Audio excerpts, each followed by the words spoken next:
The question है check whether the relation R in the R defined by R equal to A comma B such that A less than or equal to B cube is reflexive symmetric और transitive। तो यहाँ पे हमें check करना है। तो हमने यहाँ पे क्वेश्चन लिख लिया R is equal to A comma B such that A less than और इक्वल टू B क्यूब। अब यहाँ पे हम रिलेशन को रोस्टर फॉर्म में लिख लेते हैं। तो यहाँ पे जो A की वैल्यू रहेगी वो तो B के बराबर रहेगी या तो B से छोटी रहेगी। तो यहाँ पे हम ले लेते हैं 1। अब यहाँ पे बराबर भी हो सकता है, अगर यहाँ पे भी 1 ले तो 1 का क्यूब क्या हो जाएगा 1 हो जाएगा। उसके बाद 1 हो गया, अगर 2 भी ले सकते हैं हम, फिर 1,3 भी हो सकता है, ऐसे ऐसे सो ऑन तक।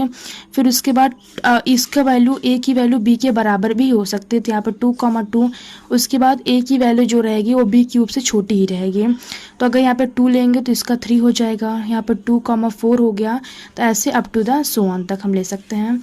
तो उसके बाद पहला हम क्या चेक करेंगे कि वो रिफ्लेक्सिव है कि नहीं। तो रिफ्लेक्सिव के लिए क्या होता है, 1,1 बिलोंग टू द रिलेशन है, 2,2 भी रिलेशन से बिलोंग कर रहा है, तो देयरफॉर ये क्या हो जाएगा रिफ्लेक्सिव हो जाएगा।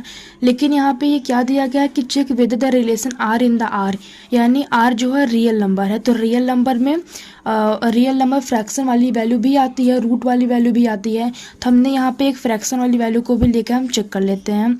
तो अगर यहाँ पे 1,2 अगर रिलेशन से बिलोंग करेगा तो वो क्या हो जाएगा रिफ्लेक्सिव हो जाएगा। अब यहाँ पे हम देख लेते हैं। तो यहाँ पे 1A में क्या रखेंगे 1,2, उसके बाद लेस देन और इक्वल टू 1/2 का होल क्यूब कर देते हैं हम। तो यहाँ पे क्या हो जाएगा 1/2 लेस देन और इक्वल टू ये हो जाएगा 1/8।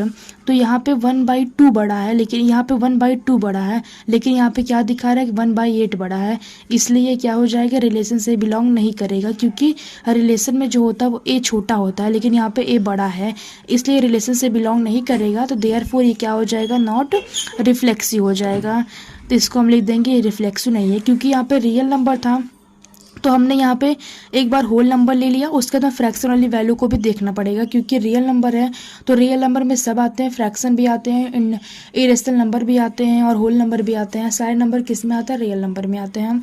तो यहाँ से जब हमने फ्रैक्शन वाली वैल्यू को देखा तो वहाँ से वो कंडीशन को सेटिस्फाई नहीं किया, इसलिए यहाँ पे क्या हो गया नॉट रिफ्लेक्सिव हो गया। उसके बाद सेकेंड हमारा क्या है सिमेट्री को देख लेते हैं। तो सिमेट्री के लिए यहाँ पे लेते हैं 1,2। यहाँ पे 1,2 है, ये रिलेशन से बिलोंग कर रहा है। तो इसका उल्टा यानी 2,1 भी रिलेशन से बिलोंग करेगा, तो वो क्या हो जाएगा सिमेट्रिक हो जाएगा। तो यहाँ पे 2,1 रिलेशन से बिलोंग नहीं करेगा, क्योंकि जो 2 रहेगा वो हमेशा B से छोटा रहेगा, लेकिन यहाँ पे 2 तो बड़ा हो गया, तो यहाँ पे ये भी रिलेशन से बिलोंग नहीं करेगा। तो यहाँ पे not belong to the relation हो गया, तो ये क्या हो जाएगा देयरफॉर नॉट सिमेट्रिक। तो ये भी क्या सिमेट्रिक। बाद हम थर्ड में क्या देखेंगे ट्रांजिटिव। तो ट्रांजिटिव के लिए क्या कंडीशन होती है कि ट्रांजिटिव के लिए कंडीशन होती है कि A, B belong to the relation, B, C belong to the relation, then A, C relation से बिलोंग करेगा, तो रिलेशन से बिलोंग करेगा तो वो ट्रांजिटिव होगा। तो यहाँ पे A, B हमारा क्या लेते हैं 1,2 लेते हैं A, B को। तो 1,2 बिलोंग टू द रिलेशन, उसके बाद B, C, तो यानी 2 हो गया B, और C को हम लेते हैं 2,3 लेते हैं हम। तो यहाँ पे 2,3 भी रिलेशन से बिलोंग कर रहा है, तो अगर 1,3 रिलेशन से बिलोंग करेगा वो तो ट्रांजिटिव हो जाएगा। तो यहाँ पे 1,3, तो यहाँ पे 1,3 भी रिलेशन के अंदर है, तो यहाँ पे क्या हो जाएगा देयरफॉर ये क्या है कैसा रिलेशन है ये ट्रांजिटिव रिलेशन है।